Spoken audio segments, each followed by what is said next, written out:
विषय हिंदी, पाठ का नाम है पाठ क्रमांक 10, पाठ का नाम है ठेस। पूरक पठन है और इस पाठ के लेखक फणीश्वर नाथ रेणु जी है। इसके पहले हमने कहा था कि आंचलिक कहानी है, बिहार से संबंधित है, ग्रामीण जीवन पर आधारित है, यानी बिहार के ग्रामीण जीवन पर आधारित है। और इस कहानी के माध्यम से लेखक ने ग्रामीण जीवन, सामाजिक संबंध, कारीगरी और कारीगर के स्वभाव का वर्णन यहाँ पर किया है। तो हम देखते हैं कि सिरचन लेखक के घर पर मानू दीदी के लिए 3 फैशनेबल चिक की जोड़ी और पटेर की शीतल 2 पाटियाँ बनाने के लिए आया था। मजली भाभी कहती है, मुझे यदि अगर ऐसा पता होता कि मोहर छाप वाली धोती देने से काम अच्छा होता है तो भैया को खबर देती। अब यह बात सिरचन के कान पर पड़ गई और बोला, छाप वाली धोती के साथ रेशमी कुर्ता देने पर भी ऐसी चीज नहीं बनती, क्योंकि मैं जिसके लिए बना रहा हूँ वह मानू दीदी काकी की सबसे छोटी बेटी है और मानू दीदी का दूल्हा बड़ा अफसर आदमी है, ऐसा कहता है वह। अब मजली भाभी को गुस्सा आ गया। मेरी चाची ने फुसफुसाकर कहा, किससे बात करती है बहू? मोहर छाप वाली धोती नहीं, मूंगिया लड्डू। मूंगिया लड्डू का मतलब है मूंग के आटे से बने हुए लड्डू। तो मूंगिया लड्डू बेटी की विदाई के समय रोज मिठाई जो खाने को मिलेगी, देखती है ना। दूसरे दिन चिक की पहली पाती में 7 तारे जगमगा उठे, 7 रंग, 7 भैया तारा। अपने काम में मगन सिरचन खाने पीने की भी सुध नहीं रही। चिक में सुतली के फंडे डालकर उसने अपने सूप पर निगाह डाली तो सूप में क्या था? बस चिवड़ा और गुड़ का सूखा ढेला। खाने के लिए क्या दिया था उसे नाश्ते में? गुड़ का सूखा ढेला और चिवड़ा दिया था। तो लेखक कहता है, मैंने देखा कि सिरचन के नाक के पास 2 रेखाएं उभर रही है। इसका मतलब वो नाराज है, वो नापसंद कर रहा है। मैं दौड़कर माँ के पास गया, माँ आज सिरचन को कलेवा किसने दिया है? कलेवा इसका मतलब नाश्ता किसने दिया है? सिर्फ चिवड़ा और गुड़। माँ रसोई के अंदर पकवान बनाने में व्यस्त थी। माँ बोली, अरे मझली। मझली मझली का मतलब बड़े और छोटे के बीच वाली जो बहू, यहाँ पर बहू मझली। अब बेटी है तो बेटी, बहू है तो बहू, बेटा है तो मझला कहेंगे। अरे मझली क्या कहती है? तो सिरचन को बूंदिया क्यों नहीं देती? बूंदिया देकर आओ। बूंदिया मैं नहीं खाता काकी। सिरचन के मुंह में चिवड़ा भरा हुआ था और गुड़ का ढेला सूप के एक किनारे पड़ा हुआ। कैसा? अछूता, जैसे उसने उसको छुआ ही नहीं। अब माँ की बात सुनकर बहू जाती है और एक मुट्ठी भर बूंदिया सूप में फेंक कर आती है। इतनी सारी, ढेर सारी, एक मुट्ठी भर फेंक कर आती है। अब सिरचन ने ये देखा है तो क्या कहता है मजली भाभी को?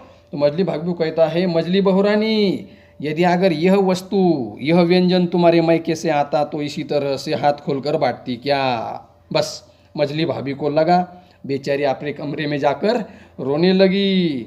चाची, इसकी सास, किसकी सास? मजली बहू की सास, यानी लेखक की चाची जाकर लेखक के माँ को कहती है, तुम इस तरह से मुंह लगाओगी तो सिर पर चढ़ेगा। किसी के मायके और ससुराल की बातें क्यों करने चाहिए?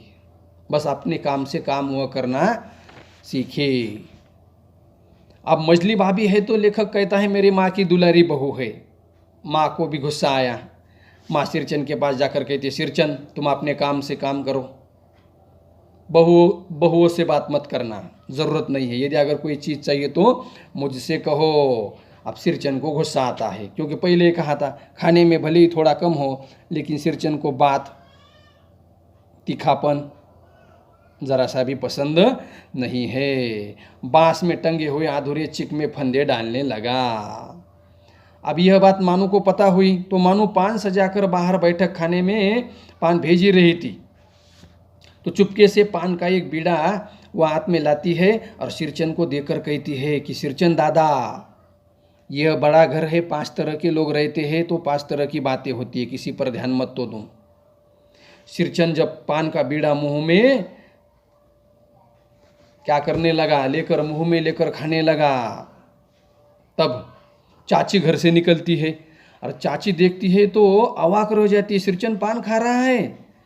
तो सिरचन ने चाची को अपने और आते हुए कहा, छोटी चाची, जरा तुम्हारे पास जो डिबिया है गम कौवा का मतलब सुगंधी जर्दा यानी तंबाकू, गम कौवा जर्दा खिलाना, बहुत दिन हुए। अब चाची तो कई कारणों से उस पर गुस्सा करती थी, चाची को कारण ही होना था। चाची को एक मौका मिला गुस्सा उतारने का और वह गुस्सा करते हुए बोली, तुम्हारी जीभ बहुत बढ़ गई है, आग लगे उसमें, घर में भी पाना और गम कौवा खाते हो। चटोर कही के। अब ऐसा कहने के बाद लेखक कहते हैं, जैसे ही यह शब्द मैंने सुने हैं तो मुझे अब लगा बस हो गया सत्यानाश, अब काम नहीं करेगा। कौन? सिरचन अब काम नहीं करेगा। बस सिरचन की उंगलियां सुतली के फंदे में फंस गई। कुछ देर वह चुपचाप बैठा रहा, मुंह में पान घुलता रहा। अचानक पिछवाड़े गया, थूक कर आया, अपनी छुरी, हंसिया यानी अपनी वस्तुएं सब समेटी और एक झोले में डाल दी। टंगी हुई अधूरी चीख पर निगाह डाली और बड़बड़ाता हुआ चला गया। अब मानू कुछ नहीं बोली, मानू चुपचाप खड़ी रह देख रही थी। बस हो गया सत्यानाश। माँ बोली, जाने दे बेटी, जी छोटा मत कर, मेले से खरीद कर दूंगी। अब लेखक कहता है कि मैं सिरचन को मनाने के लिए उसके घर पर गया, जो सिरचन फटी हुई शीतल पाटी पर लेटा हुआ था। उसने कहा, नहीं बबुआ, अब नहीं, कान पकड़ता हूँ। अब मोहर छाप वाली धोती लेकर क्या करूँगा, कौन पहनेगा? पहली मेरी घरवाली तो चल बसी है, जो ससुरी खुद मरी, बेटे बेटियों को ले गई अपने साथ। अब यदि अगर वो जिंदा होती तो मेरा यह हाल होता क्या?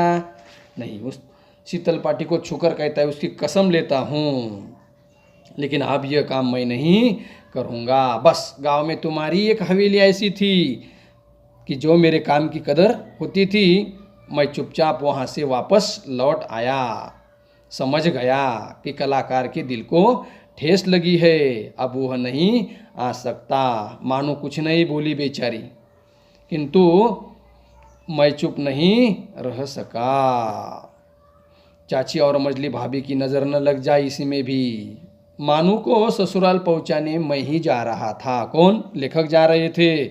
स्टेशन पर सामान मिलाते समय देखा, मानू बड़े जतन से अधूरी चीख, जो सिरचन ने अधूरी चीख बुनी थी, उस अधूरी चीख को मोड़कर लिए जा रही थी। अपने साथ साथ मन ही मन सिरचन पर गुस्सा भी उतार रही होगी, उसे कामचोर चटोर भी कह रही होगी। उतने में गाड़ी आई, सामान चढ़ाकर मैंने दरवाज़ा बंद किया कि प्लेटफॉर्म पर दौड़ते हुए सिरचन आ रहा था। नज़र पड़ी, बबुआ जी। उसने दरवाजे के पास आकर पुकारा, क्या है? मैंने खिड़की से गर्दन निकालकर झिड़की स्वर में कहा। सिरचन के पीठ पर एक बोझ लदा हुआ था, वो उतार कर उसने मेरी ओर दे दिया और कहता है, क्या कहता है? देकर कहता है, दौड़ता हुआ आया हूँ, दरवाज़ा खोलिए। मानू दीदी कहाँ है, एक बार देखो। लेखक कहता है, मैंने दरवाज़ा खोला। सिरचन दादा, मानू इतना ही बोल सकी। खिड़की के पास खड़े होकर सिरचन ने हकलाते हुए कहा, यह मेरी ओर से सब चीज़ें हैं दीदी। आप देखिए, सिरचन को गुस्सा आया था, चटोर कहा था या नहीं, कामचोर भी कहा था। अब उसने अधूरा काम छोड़ दिया था। यदि अगर उसे अधूरा ही छोड़ना था तो अब वो लाता था क्या? नहीं, अब वो एक कारीगर है, वो एक कलाकार है।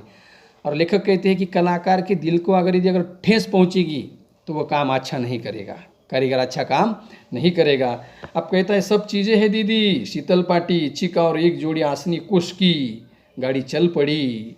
मानू मोहर छाप वाली धोती का दाम निकाल कर देने लगी, यानी पैसे देने लगे उसे, जो तय हुआ था कि मानू के माँ ने कहा था, यानी लेखक के माँ ने कहा था कि तुझे मोहर छाप वाली धोती दूंगी। सिरचन क्या करता है, अपनी जीभ को दांत में दबाता है और दोनों हाथ जोड़ दिए। अब मानू फूट फूट कर रोने लगी। अब मानू को रोना आया। क्यों रोना आया?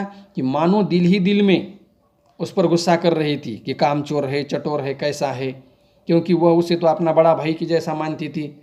क्योंकि इसके पहले आप देखा है कि सिरचन दादा कहा था उसे,